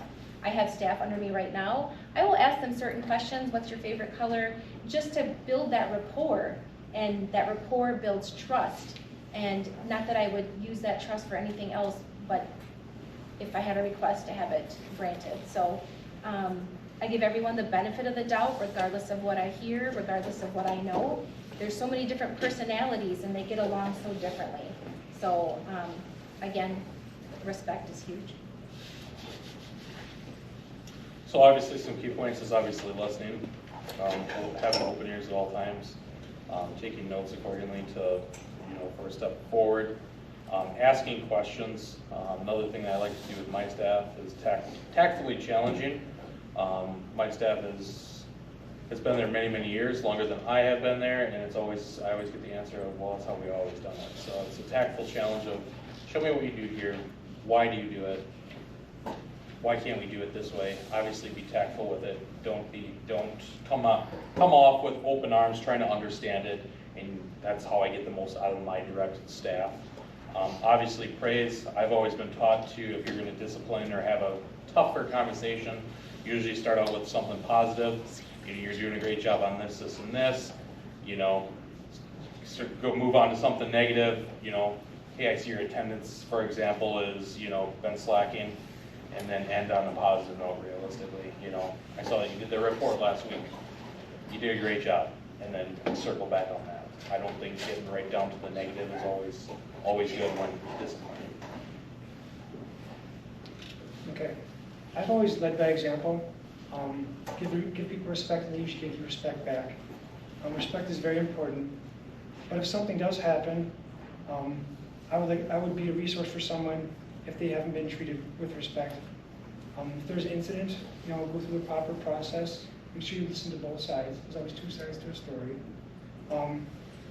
All people deserve to be treated with respect.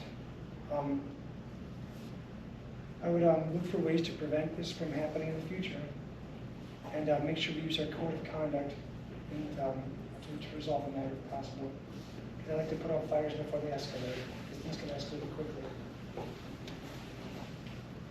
So the board's role is to set policy for the village. The board's role is not to manage the day-to-day and manage employees. The board actually only has one. It's supposed to only have one employee. We don't have an administrator, but the administrator works for the board. Everyone else works for the administrator. Except for the fire and police, there's a police and fire commission. So that doesn't mean that we shouldn't treat the employees with respect. Of course we should. But, you know, in general, the board should not be trying to manage the employees.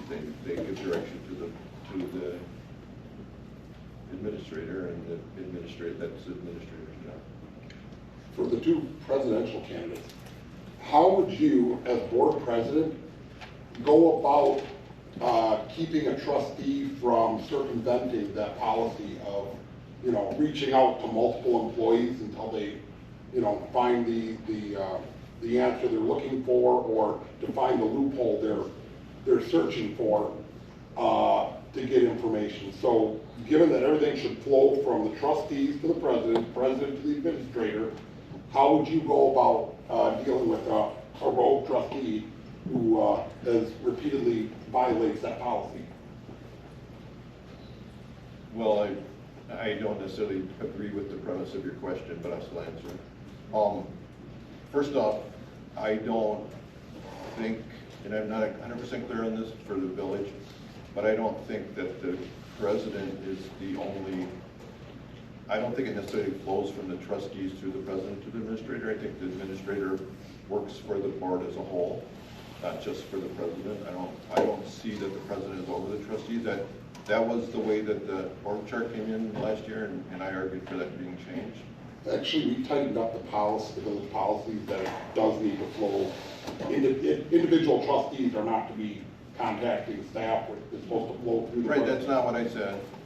That's right, so I'm saying, if you had a trustee repeatedly reaching out to staff despite what our policy says, how would you handle that? So, in the question, there's two different, I view it as two different, I view an oversight role as being different than a direction role. So if an individual wants to get information about the village function, like if you ask the finance director questions and that's, I think that's okay. If you try to direct what the finance director is doing, try to guide what the finance director is doing, that is not okay. But I don't see that the trustees work for the president. I see that the trustees work for the village. So, I mean, for the residents of the village. When a trustee is elected, I don't see that being the job of the other trustees or the president to kick that person off the board. That's the residents. That's the residents. They vote in who they want. They voted in the person you're talking about, and a month later, people were trying to get him off the board. That's not right in my opinion. Actually, well, what if you were getting complaints from staff saying, hey, I can't get my work done because this is happening? And even though policy had been written to run everything through the president. How would you, as the president, deal with that issue? You know, we could get into, you can read my blog, and, you know, I disagree with things you've done that are, I think. Okay, but stop. No, he's answering the question. He's answering the question. My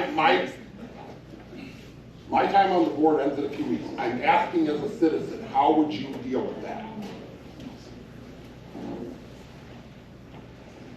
Okay, repeat your question. How would I deal with a trustee? How would you deal with a trustee who repeatedly violates policy, village policy, that things are supposed to flow from the president to the administrator down to staff, who repeatedly ignores that and contacts staff directly?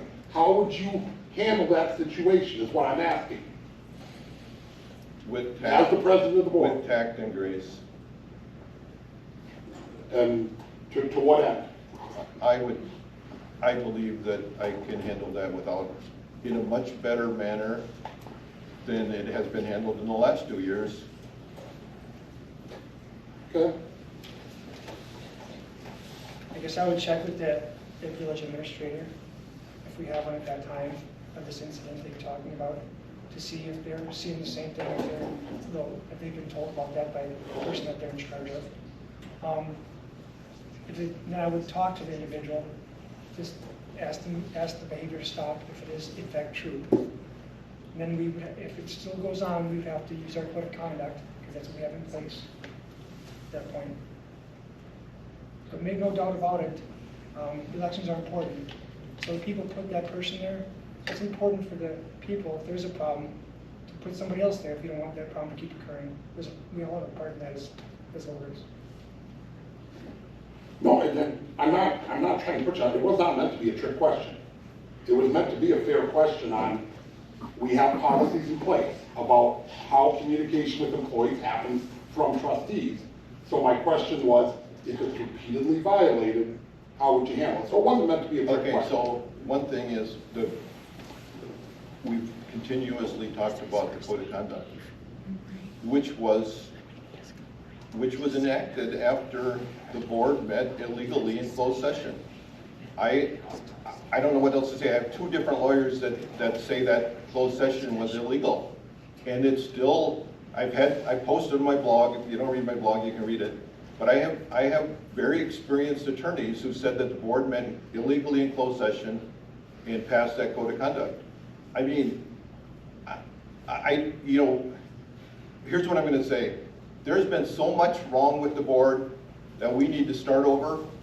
I haven't been on the board. I have no problem with Aaron being a trustee. He has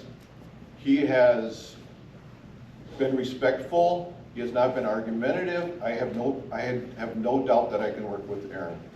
And if the village decides to elect him as president, that's fine as well. That's the village's decision. But to say that, you know, we're going to take what happened in the last 2 years and we're going to try to figure out how to fix that. There's been so much wrong in the last 2 years that I am glad that we're getting a fresh start on the board. That's what I'm going to say.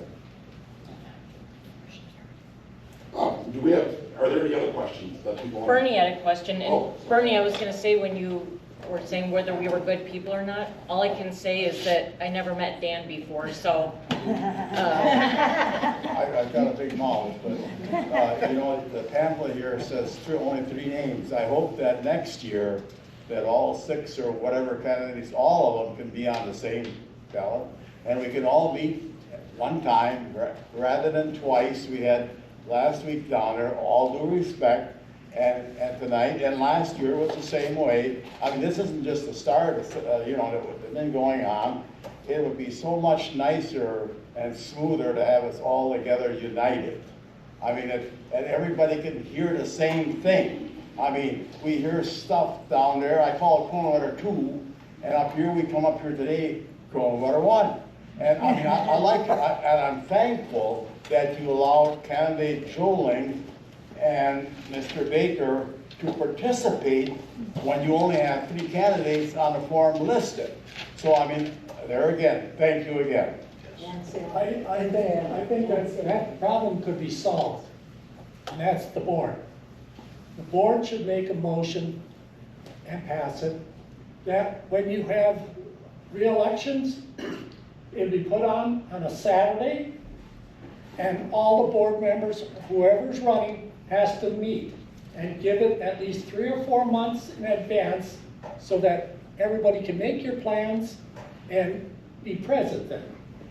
But right now, it's, you know, this group is handling this group is handling this, and you know, you got 2 days to notice. Well, I can understand if people are working this way out. If it's done on a Saturday, and you can put a notice out to the residents that it's going to be held on this day and this time, that way I think you get a whole lot more people, and it'd be run by the village. You can have the clerk be the moderator.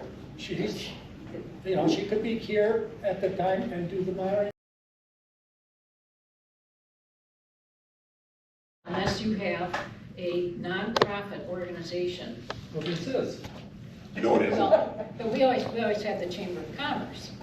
Actually, the layout you see tonight, everything you see tonight, I put this together and paid for it. Not because I support those candidates. I felt bad that they weren't able to take part. I reached out to all, said, is this night, I've got these 2 nights available before Election Day. There was one work for you all. So I paid the money for this room tonight. I brought out the chairs and the tables, this free-flowing, non-moderated thing, regardless of what you think of my time on the board. I'm sorry if I didn't make you happy, but I wanted to see this back and forth communication. I wanted to hear Bernie give his, you know, I wanted to hear you do that. I wanted to hear the comment from over there. I wanted them to speak. That is what I was shooting for here. You know, you did a hell of a job, Cal. So like I said, we talk about the candidates. That's not the candidates, but this was meant to bring everyone together because we haven't been perfect the last 2 years. And the 2 years before that, they weren't perfect. And the 2 years before that, they weren't perfect. But the fact that we got, of the 8 candidates, we've got 7 of them sitting up, 7 of them sitting up there right now, I couldn't be happier right now. And so, since we're creeping up on time, we can go over if you like, but if everybody'd like to give a little closing spiel, I'm good with that. If I have a quick question. Okay, just give me 1 second. Yes. If after they give the closing spiel, if you still got questions for individual candidates, they'll hang around. And go ahead, Faye. Okay, if you paid for all this, you arranged all this, obviously then this falls in your lap. Why, when people said, like Chris Iden, am I invited, that no one reached out to the other candidates and said, of course you're welcome to join us. This is for all of the public to hear what the candidates have to say. And I'd like a really honest answer. My honest answer is I felt bad for the people who couldn't make it to the last one. And I thought, you know what, I'm on release this week. If we can make one of these 2 nights work, I'll pay for it if y'all can show up. You did not invite then the other candidates. Why? Because they had already had their opportunity to present out, so I was giving them the opportunity. That was not All right, the purpose. let's end on a positive note and do our. Okay, so, yeah, if like I said, this, I do not want you looking at me and saying, oh, thank you, that wasn't the point of it. The point was, I'm thrilled to death that I've got 7 of the 8 sitting at the table here. And I'm not trying to attack you, Dave.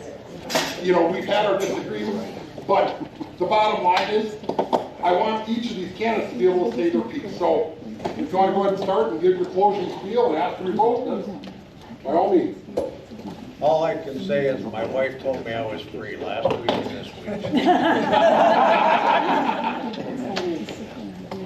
Well, last week I couldn't be here because I had a family obligation, which I had to take care of. When I make a promise, I keep my word, even if it means traveling a long distance. So when I heard that I could attend tonight and I was misinformed, I made sure that I got here, and I apologize again for being late, but I'm anxious to serve you if you want me to be your representative on the board. I would ask each of you to consider carefully everyone that you vote for, because it is important, even if I'm not elected.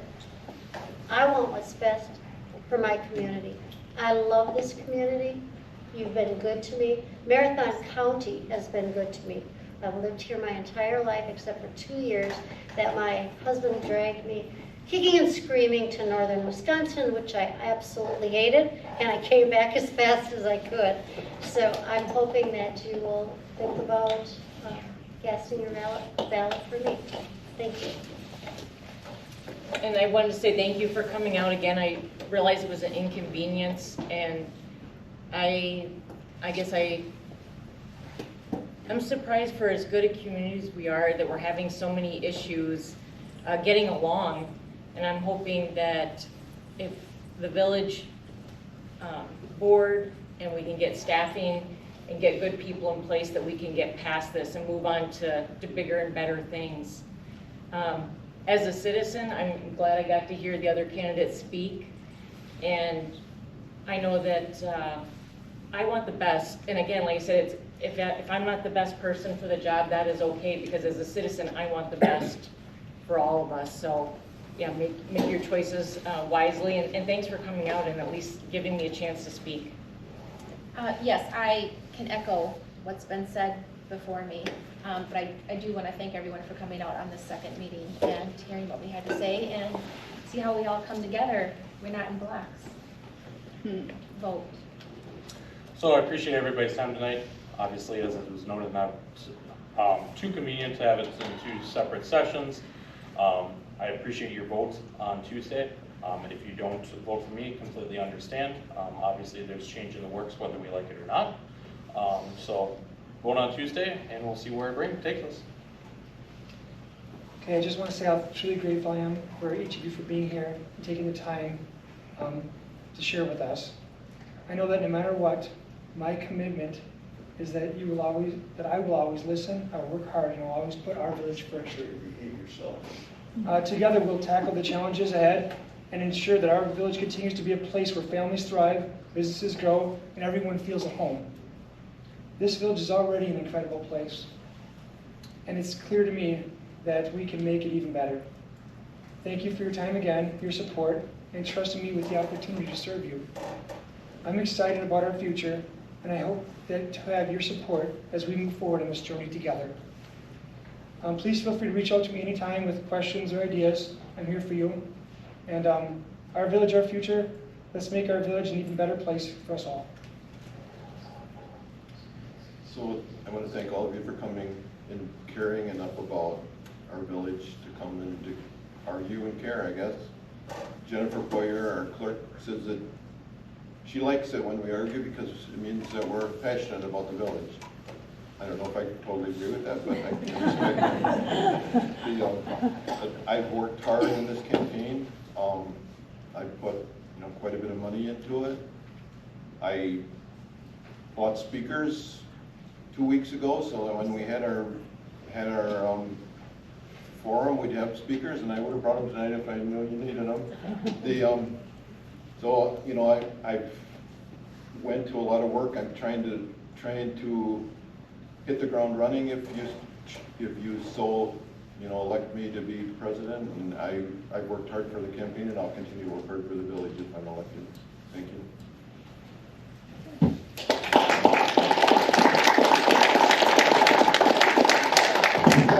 If anyone has any one-on-one questions for candidates, you can feel free. Otherwise, if you don't, I would like to actually get a group picture of all the candidates over here against the wall. Against the wall. Yeah, against the wall. Fiery I never fight. I'm not armed. I swear to God. Not mugshot.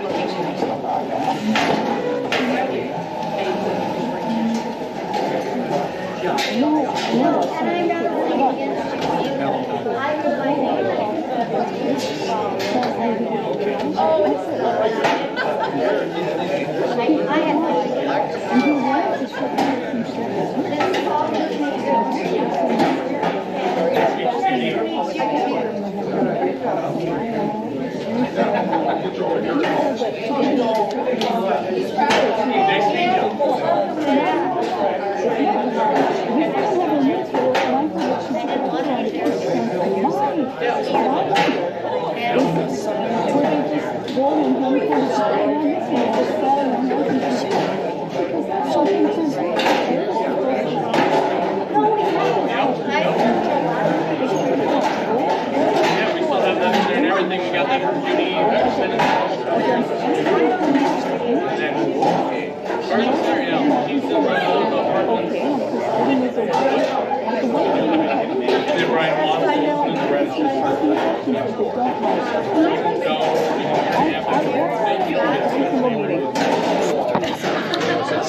Aye.